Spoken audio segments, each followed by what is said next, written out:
The bone-dry dust of Montana territory billowed around Preston Parker as he rode into Copper Creek, his expression as hard and unyielding as the Rocky Mountains that framed the horizon. The year was 1879, and while most towns were celebrating the promise of the new decade approaching, this settlement remained a harsh reminder of frontier life, unforgiving and raw. Preston hadn't smiled, much less laughed, since the war ended 14 years ago, his somber countenance now as much a part of him as the Colt revolver strapped to his hip. The town's single dirt street was lined with the usual establishments: saloon, general store, blacksmith, and a small church that looked as weathered as its congregation. Preston guided his chestnut mare toward the hitching post outside the general store, his movements efficient and purposeful.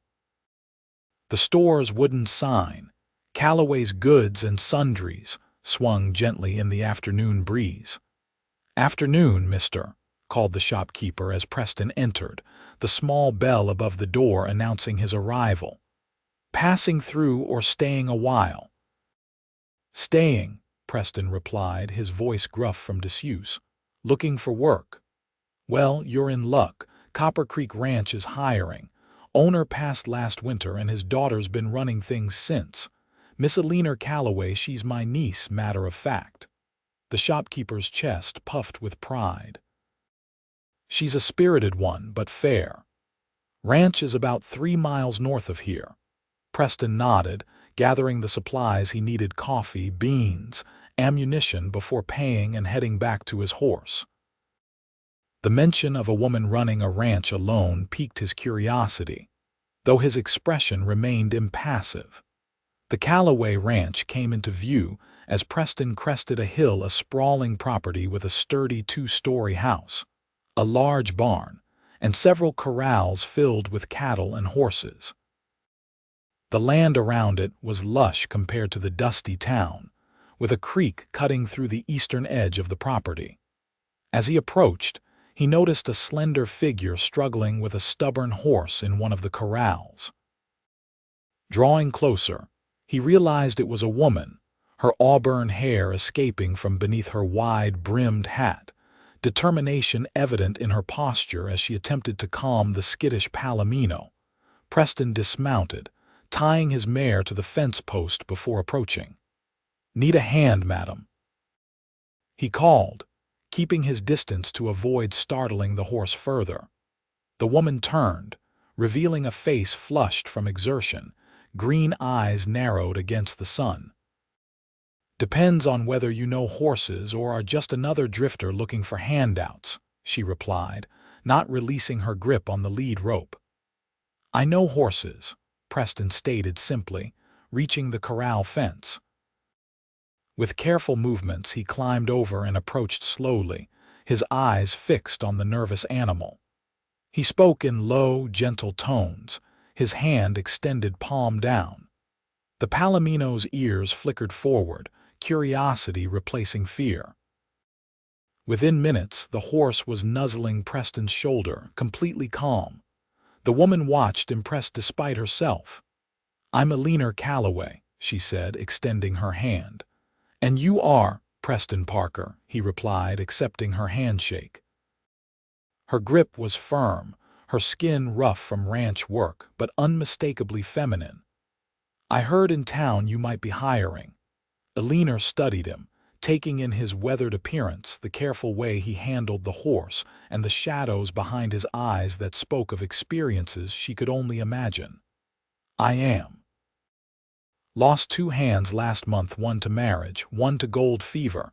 You have experience with cattle." 8 years on a ranch in Kansas, 2 years driving herds to market," he answered. And before that, Preston's jaw tightened almost imperceptibly. "War, Union cavalry." Eleanor nodded, recognizing that was all she'd get for now.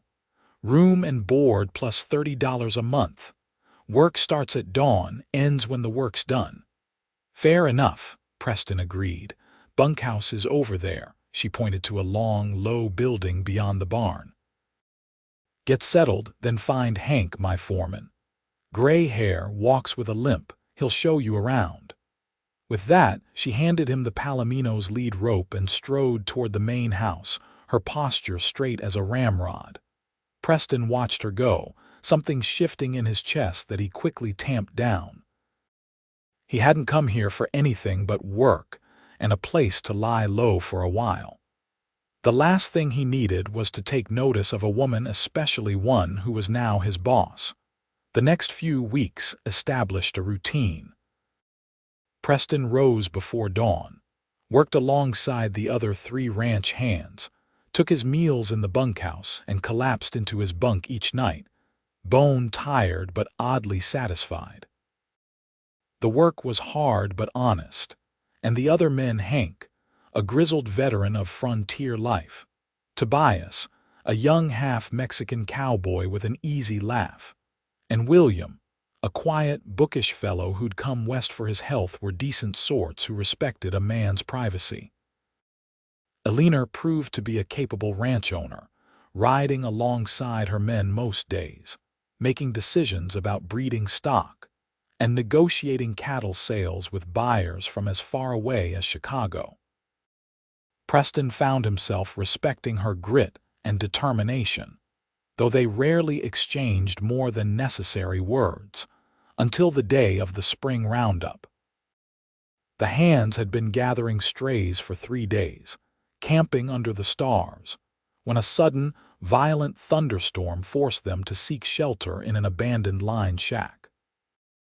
Cramped together in the tiny space, Eleanor the only woman among 5 men, tension hung in the air along with the smell of wet leather and unwashed bodies.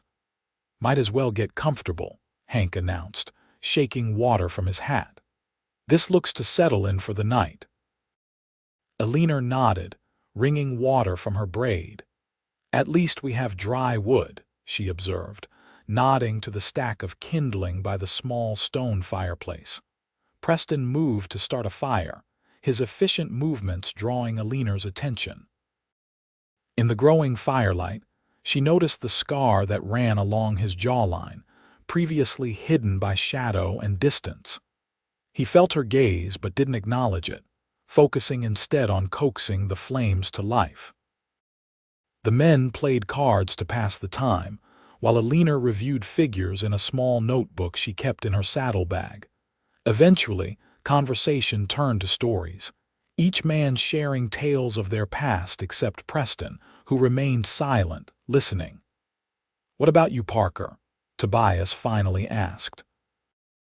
"You got any good stories?" Preston shook his head. "None worth telling." "Everyone's got stories," Eleanor remarked, looking up from her figures, "even if they don't share them." Their eyes met across the small room, something unspoken passing between them. For the first time, Preston felt seen, not just observed, but truly seen. It unsettled him. "I rode with Sherman," he finally said, his voice low, "through Georgia and the Carolinas. That's all anyone needs to know." The silence that followed was heavy with understanding. Sherman's march to the sea had left destruction in its wake that still haunted many veterans. Eleanor's expression softened with unexpected compassion. "My father rode with Sherman too," she said quietly. "He never spoke of it either." Preston nodded once, grateful for her understanding and for not pushing further. The storm raged on outside, but within the shack, something had shifted between them. The next morning dawned clear and bright, the storm having washed the landscape clean.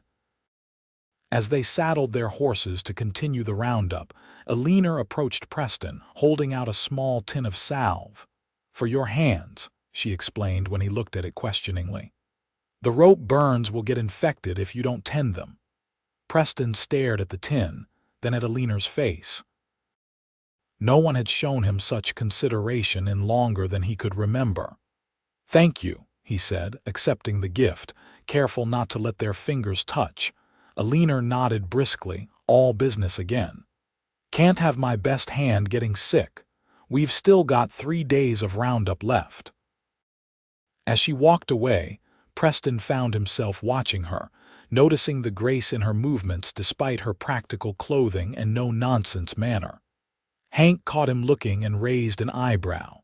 "She's not for the likes of us, Parker," the foreman warned quietly. Miss Eleanor's had plenty of suitors, turned them all away.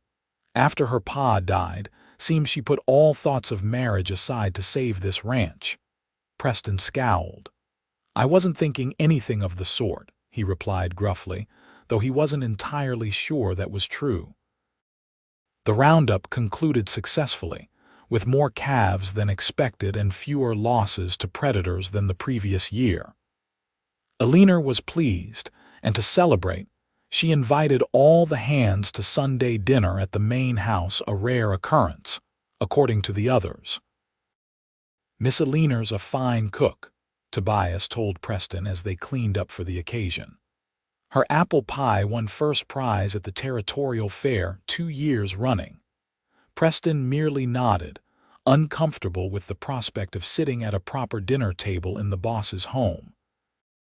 He'd grown accustomed to the rough camaraderie of the bunkhouse and the straightforward nature of the work. Social niceties had long since been forgotten in his solitary existence. The main house was modest but well kept, with comfortable furnishings and signs of Eleanor's personal touches throughout, books stacked on side tables, dried wildflowers in mason jars, a patchwork quilt draped over the back of a rocking chair. Preston felt out of place in the domestic setting, standing stiffly just inside the door until Eleanor emerged from the kitchen, wiping her hands on an apron. "Don't just stand there like fence posts," she admonished the men with a hint of a smile. "Sit down." The dinner was indeed impressive: roast beef, potatoes, fresh vegetables from Eleanor's kitchen garden, and homemade bread. The men ate heartily, complimenting their boss on her cooking, the conversation flowing easily around Preston's silence. He ate methodically, savoring each bite of home-cooked food, a luxury he rarely experienced. "Parker, you're quiet as a church mouse even when you're eating," Eleanor remarked, passing him the butter for his bread. "Do you ever laugh?" Preston looked up, caught off guard by the direct question. The table fell silent as everyone awaited his response. "Not in recent memory, Miss Callaway," he answered honestly. "Well, that's a shame," she replied, a challenge in her eyes. "Life's too short not to find humor in it somewhere." "Some lives don't leave much room for humor, madam," he countered, his tone neutral but his eyes revealing more than he intended. Eleanor held his gaze for a moment before nodding slightly, accepting his answer without pressing further. The conversation resumed around them, but something had shifted between employer and employee once again. As spring gave way to summer, Preston found himself watching Eleanor more often, the way she handled business matters with shrewd intelligence, her kindness to the ranch dogs, her habit of humming softly when she thought no one was near. She was unlike any woman he'd encountered in his travels, and despite his best efforts to maintain his emotional distance, he found himself drawn to her. One evening in late July, as Preston repaired tack in the barn, Eleanor appeared in the doorway, her silhouette backlit by the setting sun. "Parker, could I ask a favor?" she inquired, stepping into the shadowy interior. Preston set aside the bridle he was mending. "Of course, Miss Callaway. I need to go into Helena tomorrow for banking business. Normally Hank would accompany me, but his rheumatism is acting up something fierce." She paused. "Would you come along? It's a 2-day journey each way." The prospect of 4 days alone with Eleanor sent a jolt of both anticipation and trepidation through Preston. "If you think that's appropriate, madam," a flash of irritation crossed her face. "I wouldn't ask if I didn't, Parker. And for heaven's sake, after 4 months, you might consider calling me Eleanor when we're not in front of the men." Preston blinked, surprised by her directness. "Yes, Madam Eleanor," he corrected himself, the name feeling intimate on his tongue, A smile tugged at the corner of her mouth. "We'll leave at first light. Pack accordingly." With that, she turned and left, leaving Preston to wonder what exactly he'd agreed to. The journey to Helena began in comfortable silence, each rider lost in their own thoughts as their horses picked their way along the trail. By mid-morning, however, Eleanor proved unwilling to maintain the quiet. "Tell me something about yourself, Preston," she requested as they rode side by side through a meadow of wildflowers. "Something I don't know." Preston considered deflecting the question as he had so many times before, but found himself unexpectedly willing to share. "I was studying to be a teacher before the war," he admitted. "At a small college in Ohio." Eleanor turned to look at him, surprise evident in her expression. "A teacher? What subject?" "Literature." The admission felt strange after so many years. "Had a fondness for Shakespeare and Dickens." "That explains why I've seen you reading William's books when you think no one's watching," she said with satisfaction. "Why didn't you go back to it, after the war?" Preston's face darkened. Some experiences change a man too much for him to go back to what he was. Eleanor nodded thoughtfully. "My father was like that. Came back from the war a different man than the one who left. Still a good man, just altered." She paused. "Is that why you don't laugh?" "Because of what you saw." The question was too direct to evade. "Partly," Preston acknowledged. "Partly because I haven't found much worth laughing about since." "That's sad," Eleanor said simply, no pity in her tone, just honest observation. "You know, my mother used to say laughter is medicine for the soul. When things were hard, and they often were out here, she'd find something to laugh about, even if it was just a chicken with funny feathers or bread that came out of the oven looking like a horseshoe." Preston found himself wanting to see Eleanor laugh, to witness the joy that must transform her serious face. "Your mother sounds like a wise woman." "She was," Eleanor agreed, a shadow of old grief crossing her features. "Died of fever when I was 16. Pa and I managed on our own after that." "You've done well by his legacy," Preston observed, gesturing to indicate the vast Callaway holdings they were currently riding through. "I've tried," she said, her voice softer than he'd ever heard it. "Sometimes I wonder if I'm just postponing the inevitable, though. A woman alone running a cattle ranch, the odds aren't exactly in my favor." "You're not alone," Preston said before he could stop himself. "You have loyal hands, a good foreman." Eleanor gave him a searching look. "Yes, I suppose I do," she agreed, though something in her tone suggested she was considering his words on a deeper level than he'd intended. They made camp that evening by a small stream, the summer night warm enough that a small fire was all they needed. After a simple meal of beans and bacon, they sat watching the flames dance, the stars emerging one by one overhead. "Read something to me," Eleanor requested suddenly. "Madam, you said you studied literature. I've got a book in my saddlebag. It was my father's. I've never been able to make much sense of it, but maybe you could." Curious, Preston accepted the worn volume she retrieved. The gilded title on the leather cover had almost completely worn away, but he could still make out "Collected Works of William Shakespeare." "Any particular preference?" he asked, leafing carefully through the delicate pages. Eleanor shook her head. "Something beautiful." Preston considered for a moment, then found what he was looking for. Clearing his throat, he began to read from Sonnet 116, his voice taking on a richness and depth that had been absent in his usual terse speech. "Let me not to the marriage of true minds admit impediments.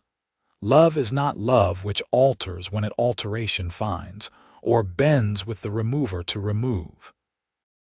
As he read, he felt rather than saw Eleanor's attention fix upon him, her gaze as tangible as a touch. When he finished, silence fell between them, charged with something neither was ready to name. "That was lovely," Eleanor finally said, her voice slightly husky. "You would have made a fine teacher, Preston Parker." "And you would have made a fine student, Eleanor Calloway," he replied, handing the book back to her, their fingers brushing in the exchange. The contact, brief as it was, sent awareness shimmering through both of them. Eleanor withdrew her hand quickly, tucking the book away as if it had suddenly become precious. "We should turn in," she said, rising. "Early start tomorrow." Preston nodded, watching as she rolled out her bedding on the opposite side of the fire, establishing a proper distance between them.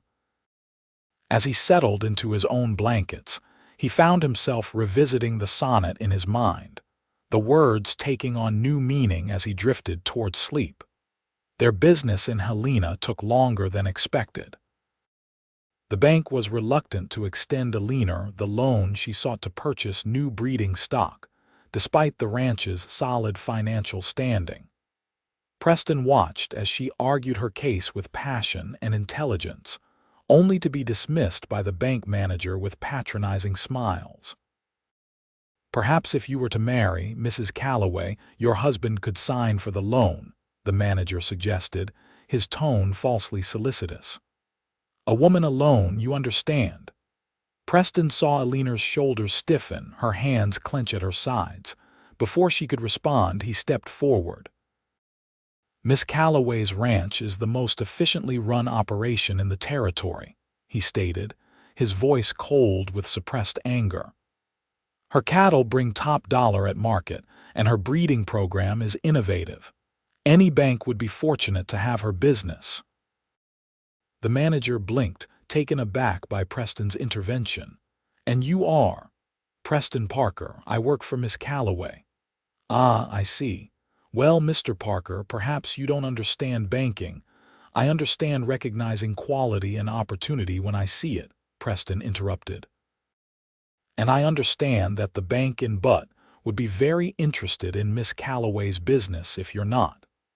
Eleanor glanced at Preston in surprise, then turned back to the banker with renewed confidence. "My hand will be delivering a letter to the Butt Bank tomorrow morning, Mr. Simmons, unless you'd care to reconsider your position." The banker hesitated, clearly weighing his options. "Perhaps we've been hasty," he finally conceded. "Let me speak with my associates." Once outside the bank, Eleanor turned to Preston, her eyes bright with a mixture of gratitude and curiosity. "That was unexpected," Preston shrugged, uncomfortable with her scrutiny. "He was being a fool." "Yes, but you didn't have to say anything. Most men wouldn't." "I'm not most men," Preston replied simply. Eleanor studied him for a long moment. "No," she agreed softly, "you're not." That evening, the loan secured thanks to Preston's intervention.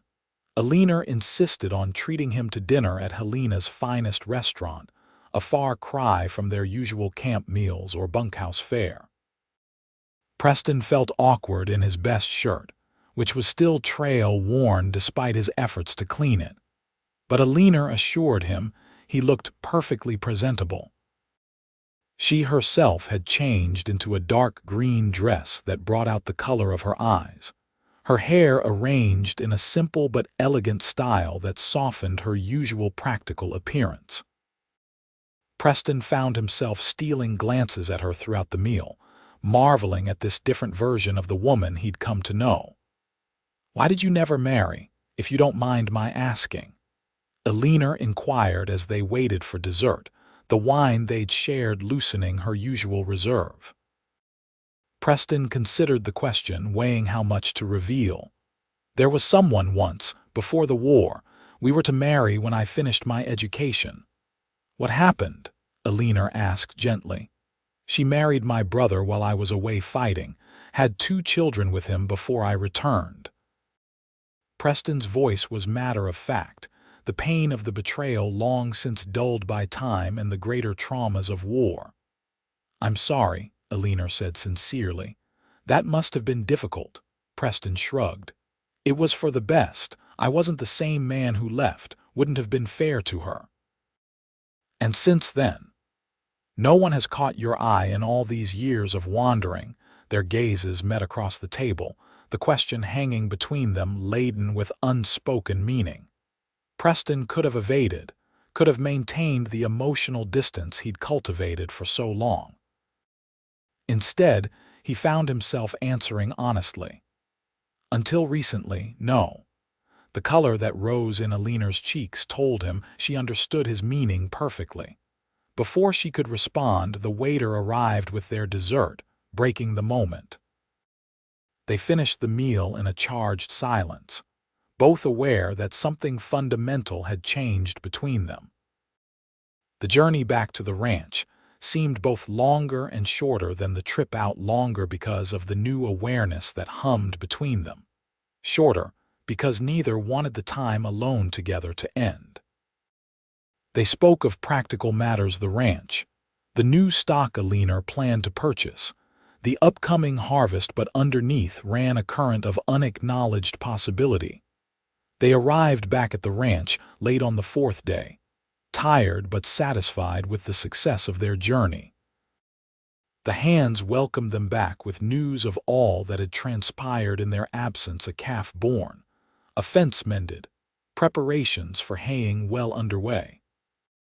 Life resumed its normal rhythm, but Preston found himself seeking out Eleanor's company more often, finding excuses to report directly to her rather than through Hank, lingering after the day's work was done to help with whatever task she was engaged in. For her part, Eleanor seemed to welcome his presence, her customary briskness softening in their private conversations. Autumn arrived, bringing with it the final cattle drive of the season and preparations for winter.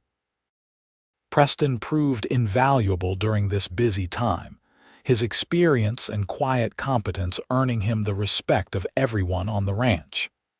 When Eleanor promoted him to assistant foreman, no one questioned the decision. On a crisp October morning, Eleanor invited Preston to Sunday breakfast at the main house, just the two of them, as the other hands had gone into town for their weekly recreation. Preston arrived to find Eleanor in the kitchen, flour dusting her apron as she shaped bread dough. "I hope you're hungry," she greeted him. "I've made enough for an army." Preston smiled, not quite a laugh, but the closest he'd come in years. "I could eat," he acknowledged, hanging his hat on the peg by the door. Eleanor gestured toward the stove. "Coffee's hot, help yourself." As Preston poured himself a cup, he watched Eleanor work, her movements sure and practiced as she kneaded the dough. There was something deeply appealing about seeing this capable, independent woman engaged in such a domestic task. "What?" Eleanor asked, catching his gaze. "Nothing," Preston replied, taking a sip of his coffee. "Just thinking you're good at everything you set your hand to." Eleanor laughed, the sound light and musical. "Hardly. You haven't tasted my bread yet." "Can't be worse than hardtack," Preston observed, settling into a chair at the kitchen table. "A ringing endorsement," Eleanor teased, shaping the dough into loaves and setting them in pans to rise. "I'll be sure to put that on the package when I start selling it. Not worse than hardtack, according to Preston Parker." Preston found himself smiling again, charmed by her humor. "I meant it as a compliment." "I know," Eleanor said, wiping her hands on her apron before joining him at the table. "It's nice to see you smile, Preston. You should do it more often." "Haven't had much cause," he admitted. "But lately—" He trailed off, uncertain how to express the changes he felt within himself. Eleanor reached across the table, her flour-dusted fingers resting lightly on his hand. "I'm glad," she said simply. The breakfast was a success: eggs, bacon, potatoes, and fresh coffee, all prepared by Eleanor's skilled hands. The bread, however, was another story. Distracted by conversation, Eleanor had forgotten it in the oven until the smell of burning filled the kitchen. "Oh no!" she exclaimed, rushing to rescue the now blackened loaves. Smoke billowed as she opened the oven door, causing her to step back, coughing. Preston moved quickly, grabbing a towel to remove the ruined bread while Eleanor opened windows to clear the smoke. As the situation came under control, they stood looking at the charred remains of what should have been fresh bread. "Well," Eleanor said after a moment, "I suppose that proves I'm not good at everything." The absurdity of the situation, the capable, confident rancher undone by a loaf of bread, struck them both simultaneously. Eleanor laughed first, a full-bodied sound of genuine amusement at her own expense. The sound broke something loose in Preston's chest, a dam holding back emotions long suppressed. Before he realized what was happening, he was laughing too, actually laughing out loud for the first time in 14 years. The sensation was strange, almost painful, but also profoundly liberating. Eleanor stopped, staring at him in wonder.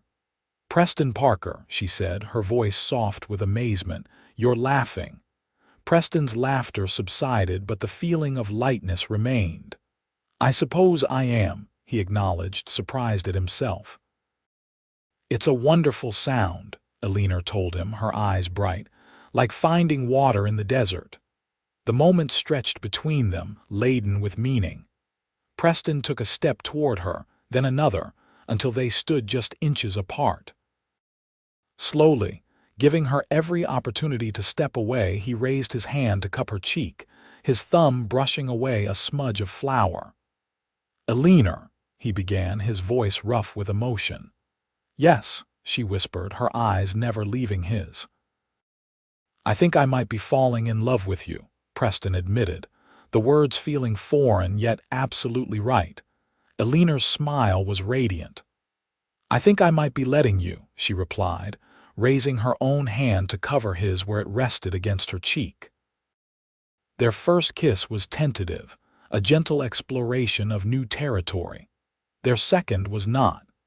When they finally broke apart, both breathing heavily, Eleanor rested her forehead against Preston's chest, her arms around his waist. "What happens now?" she asked, her voice muffled against his shirt. Preston considered the question, his hand stroking the soft hair at the nape of her neck. "That depends on what you want, Eleanor." She looked up at him, her expression suddenly vulnerable in a way he'd never seen before. "I want you to stay, not just as my employee, as my partner, in all things." The implication was clear. She was offering not just her heart but her life's work, the ranch she'd fought so hard to preserve and expand. "Are you certain?" Preston asked, needing to be sure. There would be talk, a woman ranch owner marrying her hand. Eleanor's chin lifted in the stubborn gesture he'd come to adore. "Let them talk. I know your worth, Preston Parker, not just as a cowhand or a foreman, but as a man.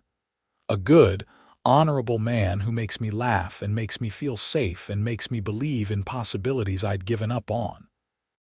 Preston felt something unfurl in his chest, hope, long dormant, now blooming like a desert flower after rain. "Then yes," he said simply. "I'll stay, as your partner, as your husband if you'll have me." "I'll have you," Eleanor confirmed, rising on her toes to kiss him again, sealing the agreement in the most pleasant way possible. Their engagement announcement caused the expected stir in Copper Creek, but the gossip died down quickly in the face of the couple's obvious happiness, and the ranch's continuing prosperity under their joint management. They were married in the town church just before Christmas, with Hank giving the bride away and Tobias serving as best man. Winter passed in a cocoon of newlywed bliss, the long evenings spent by the fire in the main house now filled with conversation, shared reading, Preston gradually working through Eleanor's father's Shakespeare collection, and the deep connection of two people who had found in each other exactly what they needed. When spring arrived, bringing new calves and fresh possibilities, Eleanor and Preston stood together on the porch of what was now their home, surveying the land that stretched before them. "What are you thinking about?" Eleanor asked, leaning into her husband's embrace.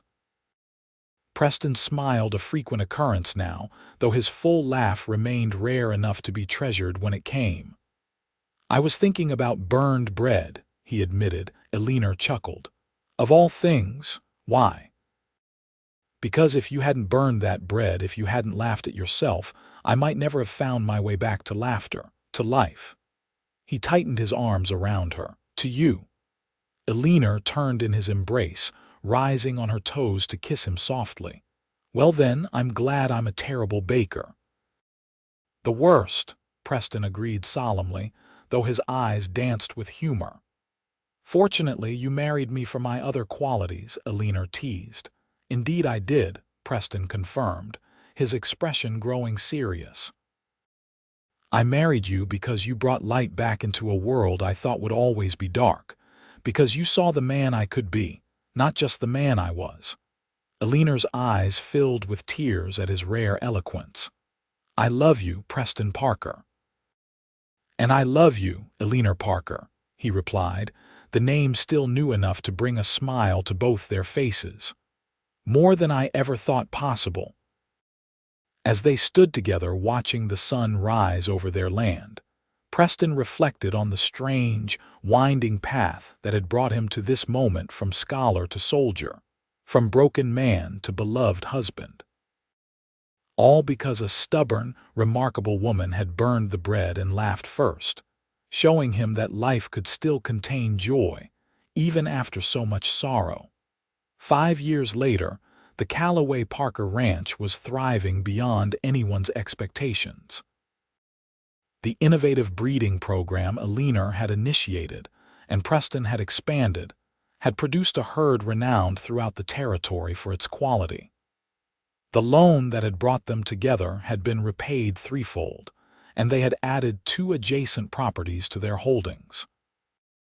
But their greatest joy stood beside them on the porch of the main house, their 3-year-old daughter, Margaret, named for Eleanor's mother, and their infant son, James, cradled in Preston's arms. As the family watched the ranch hands bring in the spring calves, Margaret bounced with excitement, her auburn curls so like her mother's dancing in the breeze. "Can I help, Papa? Can I help with the baby cows?" she pleaded, tugging at Preston's pant leg. Preston exchanged a glance with Eleanor, who nodded with an indulgent smile. "All right, Maggie," he agreed, passing James carefully to his wife. "Let's go see those calves." As father and daughter walked hand in hand toward the corral, Eleanor heard Preston's deep laugh ring out in response to something their daughter had said. The sound, no longer rare but still precious, made her heart swell with gratitude. The stern, silent cowboy who had ridden into her life 6 years ago was now a loving husband and doting father, his natural reserve softened by the love that surrounded him daily. The shadows of war would always be part of him, but they no longer defined him. Looking down at her son's peaceful face, Eleanor whispered, "Your father is the best man I've ever known, James. And do you know what won my heart? His laugh. Because when a man who's forgotten how to laugh finds his way back to joy, it means he's found his way back to life." As if in agreement, baby James cooed softly, his tiny hand reaching up to touch his mother's cheek. In the corral, Preston lifted Margaret onto his shoulders so she could better see the new calves, his heart full to bursting with a happiness he had once thought forever beyond his reach. The war, the years of lonely wandering, the grief and guilt he had carried for so long, all had led him here, to this life, this family, this love. And it had all begun with burned bread and the sound of Eleanor's laughter, the key that had unlocked his own.